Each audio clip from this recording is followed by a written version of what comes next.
நாம் எல்லோரும் ஒன்றாக இணைந்து வருகின்ற பஞ்சாயத்து தேர்தலில் நாம் 234 தொகுதிகளையும் நாம் வெற்றி பெறுவோம் என்று சபதம் எடுத்து நாம் மக்களுக்கு சேவை செய்ய வேண்டும்.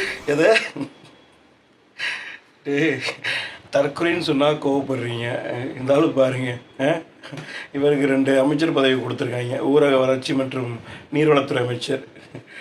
தற்கொலைன்னு சொன்னால் மட்டும் கோவப்படுறீங்களா வெண்ணைங்களா? முக்கியமான ஒரு அமைச்சர் உங்கள் கட்சியில், இவருக்கே ஒரு இளவும் தெரியல. இவருக்கு நல்ல மைண்டில் ஃபிக்ஸ் பண்ணி வச்சுருக்கீங்க 234 தொகுதி தான். சரி, உள்ளாட்சி தேர்தல், சட்டமன்ற தேர்தல், அடுத்து நாடாளுமன்ற தேர்தல் இருந்தாலும் இவருக்கு தெரிஞ்ச ஒரே நம்பர் 234 தொகுதி. சொன்னால் மட்டும் பைத்தியக்காரன் மாதிரி சப்போர்ட் பண்ணுறீங்களாடா தற்கொலைக்கு. என்னத்தை சொல்கிறதுன்னு எனக்கே தெரியல. இந்த கொஞ்சம் சொல்லி புரிய வைங்கய்யா. இப்போ இருக்க ஆளுங்கட்சியோட தாவைக்காவோட பொதுச் செயலாளர் இவரே எப்படி இருந்தால் அப்புறம் கட்சி தலைமை எப்படி இருக்கும்?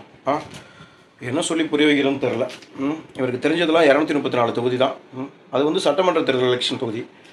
எப்படி சொல்லி புரியுது? பஞ்சாயத்துங்கிறது உள்ளாட்சி தேர்தல். இதில் 12525 பஞ்சாயத்து இருக்கும். ஓகேவா? இது ஒரு சொல்லி புரிய வைங்க.